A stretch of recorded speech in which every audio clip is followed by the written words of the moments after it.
प्रकृति और गायों, इन दोनों को महत्व देना, साथ ही साथ मार्केटिंग स्ट्रैटेजी के तहत कृषि को पर्यटन में तब्दील करना या पर्यटन और कृषि को साथ में जोड़ना, साथ ही साथ आय को 10 गुना करने का तरीका, ये कुछ चीजें हैं जो सुनकर आपकी दिलचस्पी को बढ़ा रही होंगी।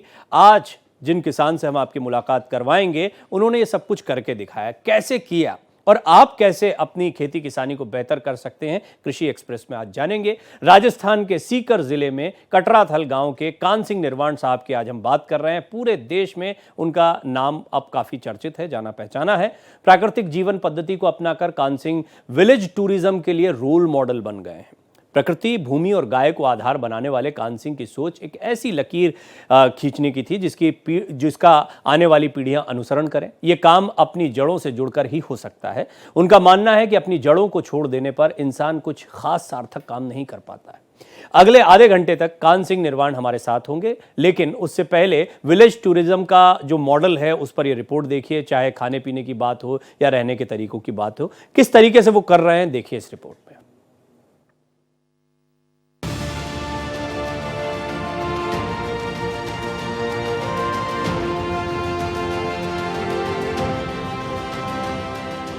विलेज टूरिज्म का ये मॉडल काफी लुभाने वाला है। चाहे खाने पीने की बात हो या रहने के तरीकों की, जिस तरह से पुराने समय में लोग ज्यादा से ज्यादा प्राकृतिक चीजों का इस्तेमाल करते थे, ठीक उसी तरह कान सिंह निर्वाण भी अपना जीवन जीते हैं। कान सिंह और उनका परिवार साधारण और पारंपरिक तरीकों में विश्वास रखता है। इसी सिद्धांत पर चलते हुए वो दूसरे लोगों को भी प्रेरित करते हैं। इसी उद्देश्य के साथ उन्होंने सीकर शहर से करीब एक अनोखा देसी फार्म स्टे बनाया है, जिसे उन्होंने जोर का ढाणी नाम दिया है। इसकी खासियत यह है कि इसे गाय के गोबर और मिट्टी से तैयार किया गया है। रोग शरीर में नहीं होता, मन में होता है। समस्याएं, बुराई भी बाहर नहीं होती, वो मन में होती है। और मन को ठीक करने में सबसे बड़ा योगदान गाय का है। तो हमने पूरा वातावरण जो बनाया है, हमारे जोर की ढाणी का जो हमने निर्मित किया है, ये बहुत विषम परिस्थिति में। आज के 20 साल पहले हम 2 पेड़ों के नीचे आके बैठे, एक के नीचे गाय और एक के नीचे घोड़ी, और तीसरे पेड़ के नीचे हम परिवार सहित आके रहने लगे। लोग घर बनवाते हैं, हमने बनाया है। बनवाने में सिर्फ पैसे लगते हैं और बनवाने में पसीना लगता है, हमने इसमें पसीना बहाया है। कान सिंह निर्वाण का मानना है कि प्रकृति माँ के समान है, जिसकी अपनी एक बोली और अपनी एक भाषा होती है, जिसको उन्होंने समझने का प्रयास करते हुए उसके हिसाब से काम करने की कोशिश की है। कान सिंह निर्वाण ने 17 से 18 साल पहले एक ऐसा केंद्र बनाया है, जहाँ पर लोग धरती, प्रकृति और गाय से जुड़े कामों को देखने और समझने के लिए पूरी दुनिया और देश भर से आते हैं।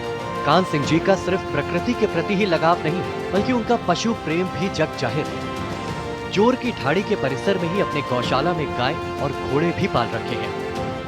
पूरी देश और दुनिया में जो कहीं नहीं है, वो जोर की ढाणी में हमने देने की कोशिश की है। यहाँ हर चीज पॉजिटिव है। पूरा घर, पूरा सिस्टम गायमय है। हमारी जीवन पद्धति गौमय है, और गौमय से उत्पन्न जो हमारे आहार हैं वो हम खिलाते हैं। हमारी प्रोसेसिंग में कोई भी खाने की वस्तु रत्ती भर गर्म नहीं होती है।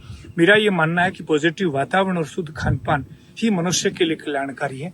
बाकी की चीजें सब सेकेंडरी हैं। प्राइमरी चीज इसी बात को लेकर के ये हमने जो है इसको तय किया है। ऐसा नहीं है कि जब कान सिंह निर्वाण ने ये काम शुरू किया तो लोगों ने उसको सकारात्मक रूप से लिया। बहुत से लोगों ने उनका मजाक भी बनाया, लेकिन उनकी पत्नी और परिवार ने उनका साथ कभी नहीं छोड़ा। वो लोग पूरे 1 साल तक सर्दी, गर्मी और बरसात भले ही झेलते रहे, लेकिन अपने संकल्प को कभी कमजोर नहीं होने दिया। फिर बाद में मैं 2007 में कटराथल छोड़ दियो और खेत में आके रहने लगी। जब मैं खेत में रही तो बिजली पानी की कोई सुविधा नहीं ही। बच्चा बहुत छोटा, सबसे छोटो वाला बच्चों 8 महीना रहो, पर मैं पूरा संघर्ष के साथ 2 महीना तक खेजड़ी पेड़ नीचे तपस्या करी, और आज बात तपस्या मन अट तक ले रही। उनका बनाया घर इतना जबरदस्त है कि जहाँ से 48 से 50 डिग्री सेल्सियस तापमान में भी आप आराम से रह सकते हैं। वहीं -5 डिग्री सेल्सियस में भी आपको ठंड नहीं लगेगी। इसे देखने और रहने के लिए देश विदेश से पर्यटक आते रहते हैं। तो वीडियो में हमने देखा था कि यहाँ पे इन्होंने बहुत मतलब बिल्कुल देसी हिसाब से सारा रहन सहन कर रखा है। खाना भी यहाँ सारा बिल्कुल गाय का दूध, गाय का घी और वगैरह सब कुछ इन्होंने अपने पशु और घोड़े वोड़े सब अपने रखे हुए, ठीक है ना। तो हमें हुआ हम भी एक बार इसको विजिट करें, तो हम लोग आज दोपहर को ही आए यहाँ पे, और हमने यहाँ पे रहने का भी सारा सिस्टम बढ़िया है इनका। और खाना भी हमने खाया था, खाना बहुत टेस्टी बनता है बिल्कुल। कान सिंह निर्वाण का मानना है कि दुनिया में खेती और पर्यावरण से जुड़ी कोई ऐसी समस्या नहीं है जिसका समाधान गाय से जुड़कर नहीं हो सकता। कान सिंह का कहना है कि अगर भारत को दुनिया का सिरमौर बनना है तो वो ताकत सेना, वैज्ञानिक या कॉरपोरेट घरानों से नहीं बल्कि देश के किसानों से मिल सकती है। उनका मानना है कि विलेज टूरिज्म को बढ़ावा देना चाहिए। इससे गांव में रोजगार बढ़ेगा, किसानों की आमदनी भी बढ़ेगी। इतना ही नहीं, इससे संस्कृति और ज्ञान का आदान प्रदान होगा। सीकर से भारत एक्सप्रेस के लिए अमित तिवारी की रिपोर्ट। मैं जानता हूं आपका मन करने लगा होगा कि आप भी चले जाएं, इस जगह पर रहकर देखें किस तरह का माहौल है और प्रकृति के करीब अब हम सभी जाना चाहते हैं। कान सिंह निर्वाण जी जो कि प्रगतिशील किसान हैं, आइए उनका हम स्वागत करते हैं। कान सिंह निर्वाण जी ने खेती के इस जो मॉडल को, खासतौर पर विलेज टूरिज्म के जिस मॉडल को रखा है, ये बड़ा कमाल का है। कान सिंह निर्वाण जी, सबसे पहले भारत एक्सप्रेस के कार्यक्रम कृषि एक्सप्रेस में मैं आपका स्वागत करता हूँ।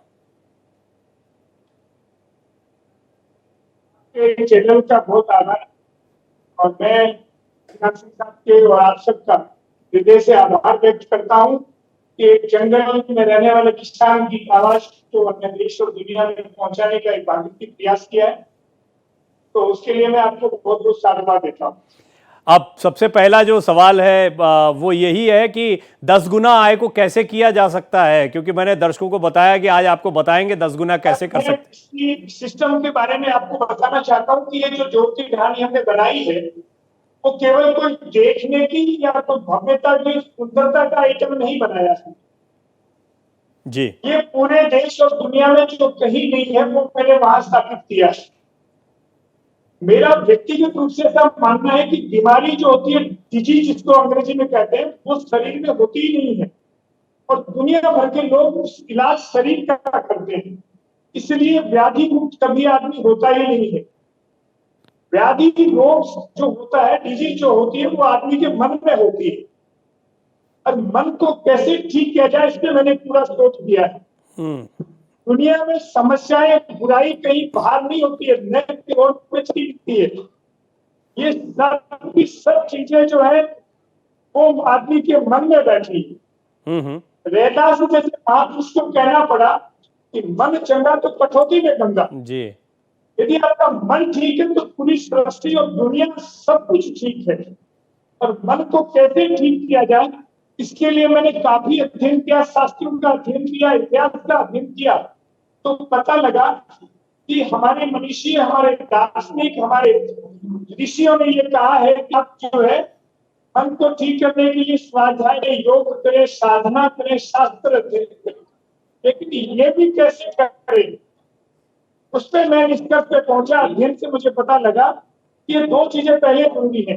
पहला आपका पॉजिटिव वातावरण, सकारात्मक ऊर्जा, और दूसरा शुद्ध खान पान, और ये दोनों सिर्फ बेसिक आय से मिलते हैं। हमारा देश जो है वो आधारित जीवन पद्धति, वो आधारित हमारी कृषि, दोनों सिस्टम हमारे इसी सिस्टम से है।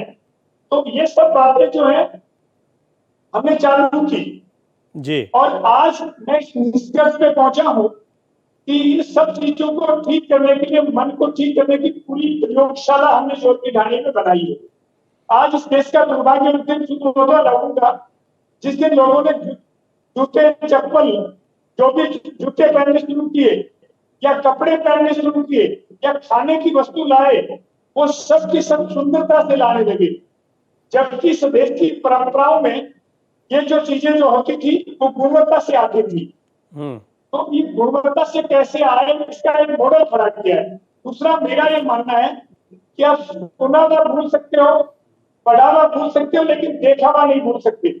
और 87% ज्ञान दुनिया में देखने से आता है और ये देखने का सेंटर हमने बनाया जी। कान सिंह निर्वाण जी, जब आपका ये जो मॉडल देखा जाता है, इसके बारे में चर्चा होती है, तो पहला सवाल लोगों के जहन में ही आता होगा कि एक रिजॉर्ट की तरह है, टूरिज्म है, बड़ा खर्चा होगा, बड़ी जगह चाहिए, कंस्ट्रक्शन में पैसा लगेगा, इन्वेस्टमेंट बहुत लगेगा। थोड़ा ये भी स्पष्ट करें कि इसको किसान या फिर कम बजट वाले भी क्या शुरू कर सकते हैं और किन चीजों पर ज्यादा फोकस होता है जब बात इन्वेस्टमेंट की होती है।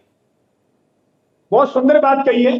दुनिया में लोग घर बनवाते हैं, होटल या रिसोर्ट बनवाते हैं, और हमने बनाया है बनवाने में सिर्फ पैसे लगते हैं और बनाने में पसीना लगता है, तो इसमें हमारे पसीने की सुगंध भी आती है। और ये आप ताजुब करेंगे कि 80% जो हमने बनाया है वो हमारे खेत के मेटेरियल से बनाया है। और इसमें मजदूरी लेबर का काम मेरे परिवार ने, मेरे बच्चों ने और मेरी वाइफ ने और मेरे परिवार के और लोगों ने, सबने मिलकर के लेबर का काम हमने सब तय किया है। तो इसमें लागत महत्वपूर्ण नहीं, हमारे पसीने की सुगंध है और विज्ञान सम्मत है। एक भी पौधा, एक भी घर, कमरा एक जैसा हमने एक कमरा नहीं बनाया। संपूर्ण विज्ञान लेने की हमने इसमें कोशिश की है और वो कोशिश जो है हमारी कामयाब रही है। आज दुनिया भर से जो लोग परेशान होकर आते हैं, दुखी होकर आते हैं, मन से परेशान होते हैं, उनको आकर के घर में आते ही पॉजिटिव होते हैं। मेरे पास देसी गाय 50 घोड़े हैं, ऊंट है, कुत्ते हैं, बिल्ली है, खरगोश है, टर्की है, मुर्गे हैं, भेड़ है, बकरी है। किसान वो होता है जो हर जीव का पोषण करता है और इतने जीव साथ में जुड़ते हैं तो उनका हित और अहित भी हमारे साथ जुड़ा हुआ होता है, उनका भी भाग्य हमारे साथ जुड़ा होता है। इसलिए किसान को कभी कोई कार्य अकेले नहीं करना चाहिए, समाज, परिवार और देश और दुनिया के भले के लिए करना चाहिए। ये किसान की परंपरा रही है। किसान जब हल जोतता था तब बीज डालने से पहले भगवान और धरती से प्रार्थना करता था, कीड़ी मकोड़े के भाग खाते, पशु पक्षी के भाग खाते, गाय और अतिथि के भाग खाते और भला भला जो डाल देना, सबका भला कर देना, अवश्य पड़ोसी का, कह करके जो बीज डालता था उस किसान को षड्यंत्र कार्यों ने दोषी बना दिया। और आज दवाई की दुकान पे जाता है तो चाहता है कि मैं और मेरे बच्चे जिंदा रहे, बाकी सब निपट जाए। ऐसी दवा दे दे तो खाते ही मर जाए, सूंघते ही मर जाए और देखते ही मर जाए। ऐसी परंपरा देश की नहीं है। तो हमारी खेती शुद्ध है। मेरे घर में 1 किलो अनाज आता है तो 1 किलो चिप रखते हैं। उस आहार को लोग खाते हैं तो शुद्ध शाकाहारी होते हैं जी। ये सब परंपराओं को हमने पुनर्जीवित किया है। मनुष्य को न खाना आता है, न सोना आता है, न बैठना आता है। ये कैसे बैठना है, कैसे खाना है, कैसे सोना है, देश भर और दुनिया भर के प्रबुद्ध लोगों जी हाँ, आप सिर्फ टूरिज्म को बढ़ावा नहीं दे रहे हैं, आप जीवनचर्या कैसी हो, हमारी पुरानी संस्कृति तौर तरीके कैसे रहे हैं। और आपने बहुत अच्छी बात कही है कि हम शरीर के लिए तो बात करते हैं लेकिन शरीर से ज्यादा महत्वपूर्ण है मन। और यह बात सही है कि आधुनिक युग में आज बीमारियों के इलाज से ज्यादा मनोरोगों के इलाज की आवश्यकता पड़ रही है। तमाम रिसर्च कहती है कि आने वाले समय में यह ज्यादा बड़ी चुनौती होने वाली है कि हम किस तरीके से अपने मन को स्वस्थ रख पाएं, और इसके लिए आपका ये प्रयास बहुत ही महत्वपूर्ण है। कान सिंह जी, मुझे एक और चीज बताइए कि अभी आप जब इस तरीके से एक रिजॉर्ट को बनाते हैं या विलेज टूरिज्म को बढ़ावा देते हैं तो ये मॉडल के तौर पर कैसे सामने आता है, और दूसरे किसान क्या क्या सहयोग ले सकते हैं, चाहे वो सरकार का सहयोग हो, आपका सहयोग हो, जिससे कि वो इस तरह के टूरिज्म के मॉडल अपने लिए भी बना पाए अलग अलग गांव में। सर, मेरा ये मानना है कि किसान को पराश्रित होना ही नहीं चाहिए। किसी सरकार का मोहताज किसान को नहीं होना चाहिए। किसान अपने बलबूते पे शुरू करे, 1-2 झोपड़ी से शुरू करे। किसान के यहाँ आने से लोगों को, अब आने वाले समय में टूरिस्टों को ये 5 स्टार सुविधाओं से वंचित रखोगे तो कोई फर्क नहीं पड़ेगा। शुद्ध खान पान चाहिए, शुद्ध वातावरण चाहिए। वो किसान को अपने खेत में डेवलप करना पड़ेगा धीरे धीरे, और अपने खेत के रॉ मेटेरियल से ही वो अपना निर्माण करे। ये देखना चाहे, सीखना चाहे, मेरे पास में दुनिया के अनेक देशों से और पूरे भारत से लोग 150 लोग डेली आते हैं। कोई भी किसान आके देखे, सीखे, रहे और उसको फिर उसको डेवलप करे तो उसका ज्यादा खर्चा नहीं पड़ेगा। जी, मैं ये भी जानना चाहूंगा कि कितना इससे आपका टर्नओवर कितना हुआ है, कितना फायदा आप कर पाए कि एक तो खेती कर रहे थे, गौपालन कर रहे थे, लेकिन जब से आपने ये विलेज टूरिज्म शुरू किया है कितनी आपकी आमदनी में बढ़ोतरी हुई है? सर, चीजें मैंने एक साथ शुरू की है। खेती अलग नहीं है, टूरिज्म अलग नहीं है, और मेरा परिवार और मैं बहुत तरीके से शानदार साधन संपन्न, गाड़ी, घोड़े, हमारे पास जो संसाधन होने चाहिए वो सब शानदार है। शादी ब्याह करनी है तो हम आराम से अच्छे से करते हैं। हम दिखावा नहीं करते, हम जो है फिजूल खर्ची नहीं करते, और हम लोगों को संदेश देना चाहते हैं कि नेचर पंच महाभूतों की रक्षा हम नहीं करेंगे तो सब वो नष्ट हो जाएंगे। तो इसके मेरा एक उद्देश्य नहीं है। मन को ठीक करने का पूरा क्लासरूम हमने बनाया है, कितना भी बिगड़ा हुआ मन हो उसको ठीक कर सकते हैं। हम पंच महाभूतों की रक्षा कर सकते हैं, आने वाले नस्लों को बचाने के अभियान हम चालू करके रखा है।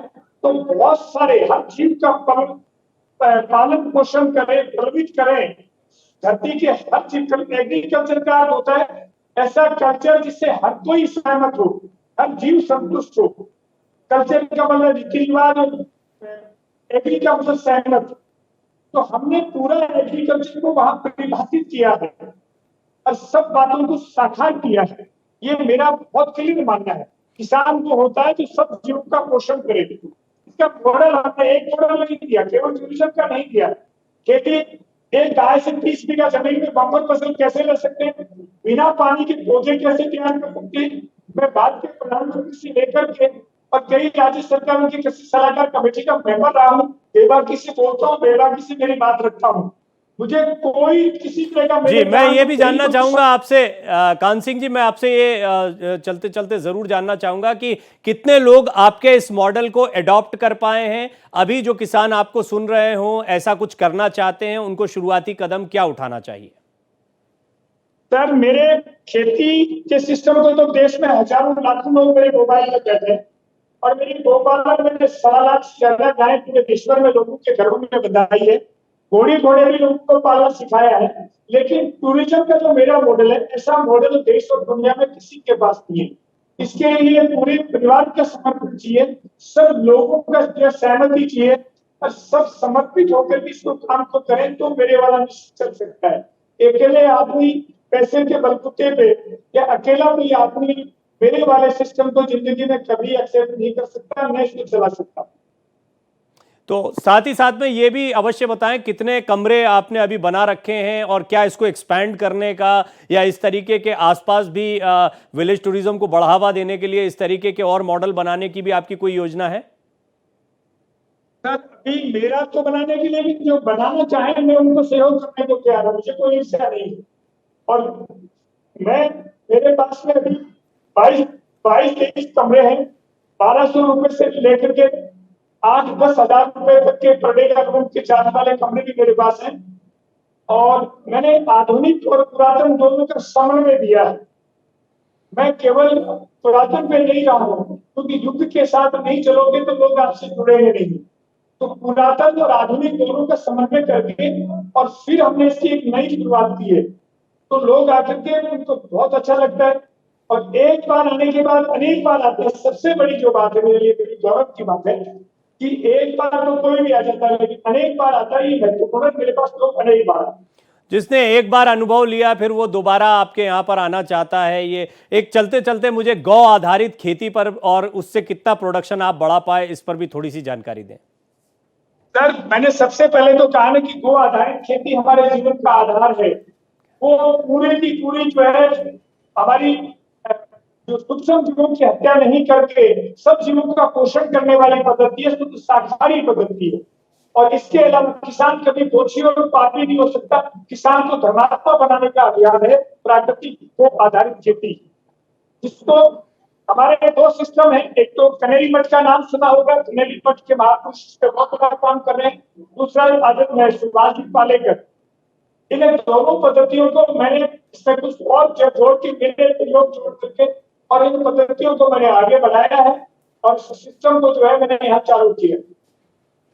जोर की ढाड़ी। अब मन करने लगा आपसे बात करते करते, यहाँ की तस्वीरें देखते देखते कि यहाँ पर कभी आया जाए और आपसे मुलाकात की जाए। तो ऐसा कभी मौका लगा तो ज़रूर आएंगे। लेकिन कान सिंह निर्वाण जी, आप बड़ा अच्छा काम कर रहे हैं। बहुत संक्षिप्त चर्चा थी, कुछ तकनीकी व्यवधान भी रहे हैं, लेकिन इसके बावजूद हमें ये समझ में आ गया कि किस तरीके से थोड़े इनोवेशन के साथ, परिवार के साथ, परिवार का सहयोग अगर आपके साथ में है तो आप कैसे अपने आप को कितना बड़ा कर सकते हैं, किस तरीके से अपने काम को, अपनी आमदनी को 10 गुना कर सकते हैं। ये भी आपके जीवन की कहानी बताती है। बहुत बहुत धन्यवाद कान सिंह जी, हमसे बातचीत करने के लिए। बहुत शुभकामनाएं आपको।